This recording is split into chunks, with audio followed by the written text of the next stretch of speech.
hapon sa inyo ulit mga kabayan. Dito tayo ngayon sa baba.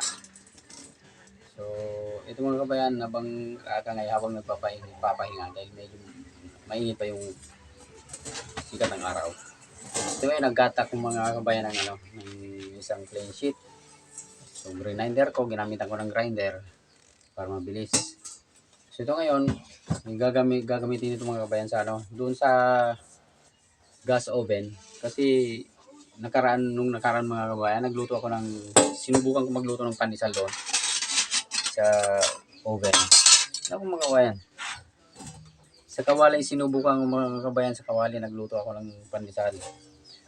Nasa 8 minutes lang, wala pang 8 minutes, luto na yung ilalim ng pandesal, tapos binaliktad na lang ulit. So, bali, siguro nasa 8 minutes lahat luto na yung pandesal. Pero itong mga kabayan sa oven na sabi kasi nila, pwede siyang pampandesal. Yung promotion nila doon sa kanilang advertisement. Pwede siya pandesal, pwede rin sa tinapay, sa pizza. Pero nung sinubukan mga kababayan mga kabayan, halos isang oras mga kababayan bago naluto yung pandesal. So, 3 tray ang sinalang ko mga kabayan. So, sa gas lang mga kabayan, luging-lugi doon sa oras na sinusumo. Saka sa kakahintay. Tagal lang hintay. Daming oras na sayang sa pagluluto ng pandesal. 3 tray lang mga kabayan. So yan, kaya ngayon ito, naisipan ko mga kabayan kasi ina-analyze ko yung sitwasyon ng oven. Yung from burner hanggang doon sa top ng oven, siguro malayo yung distansya. Kaya yung bounce ng init mula doon sa pinakang top ng oven pababa na magluluto dapat doon sa ibabaw ng tinapay, matagal bumalik.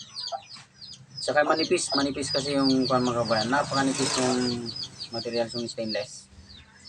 Kaya naisipan ko siguro ito para bumaba yung bounce. Ito ngayon ang lalagyan ko ngayon ng isa pang layer. Ito siya. Itong plain sheet na stainless din ito. Para bumaba yung pag-akyat ng yung aakyatan ng init. Para yung bounce din niya pababa, mabilis din bumaba dun sa tinapay na niluto para yung ibabaw mag-brown din agad. So yung kadalas nangyayari doon mga kabayan sa sa ilalim nasusunog na, dito sa ibabaw medyo maputi pa. Kaya ngayon ipapakita ko sa inyo kung paano yung system. Ito subok lang naman pero mukhang ganun nga mga kabayan yung kanya, yung isang solusyon. Tara tingnan natin, ipapakita ko sa inyo. Yan. Ito siya mga kabayan, no? Ito siya yung aking gas oven. 3 layer siya. Ito. Yan siya. Ngayon, itong pinakang taas niya mga kabayan, medyo malayo. Ito, sa pinakang sa burner. Yun ang nakikita kong diferensya niya. Ngayon, pagka ito halimbawa, gagawin ko lang siyang 2 layers lang. Adjustable na yung yung bubong. Ito ngayon, yung plain sheet na ito sa babaw. Yan.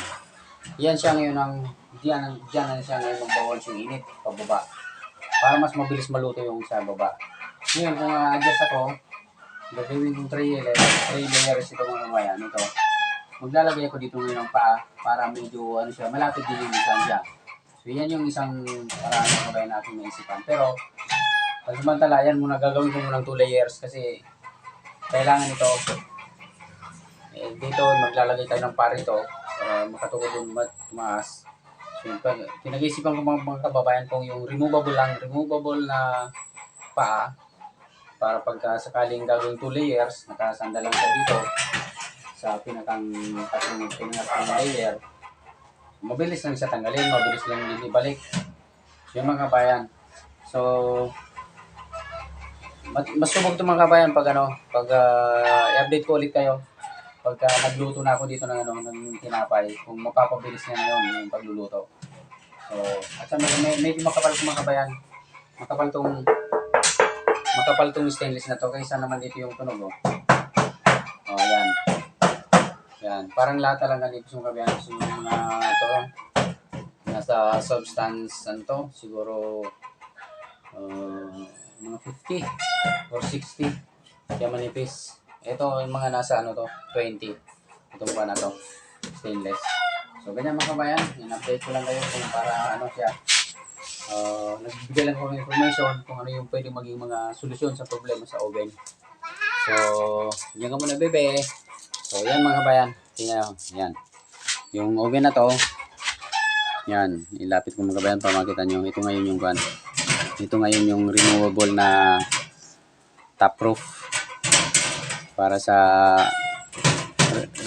ano siya, bouncing roof ng heat from the burner. So, yan siya. So, yan. Salamat mga kabayan. Sana nagkaroon kayo ng ideya sa ginawa kong ito na yung mga may mga problema sa mga oven. Ganun yung isang posibleng solusyon dyan. Kailan mapababa din yung bounce ng init para mapabilis yung pagluto sa ibabaw. So, kasi minsan sunog na yung ilalim, puti pa rin yung ibabaw. So, yan mga kabayan. Saka, magbibigay ako ng update. No? Basta pag nagluto ako mga kabayan, nagluto ako ng tinapay. I-update ko kayo sa magiging resulta. So, yan. Ang dami kong gagawin mga kabayan na i-upload yung sa baking. Basta malaking pang iba, mga repairs ng mga electrical sa electronics. Mag-upload ako mga kabayan sa aking sariling gawa at sa channel. So, see you ulit mga kabayan. Kita-kits ulit tayo sa ating sunod na video.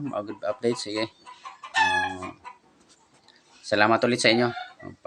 Ingat kayo.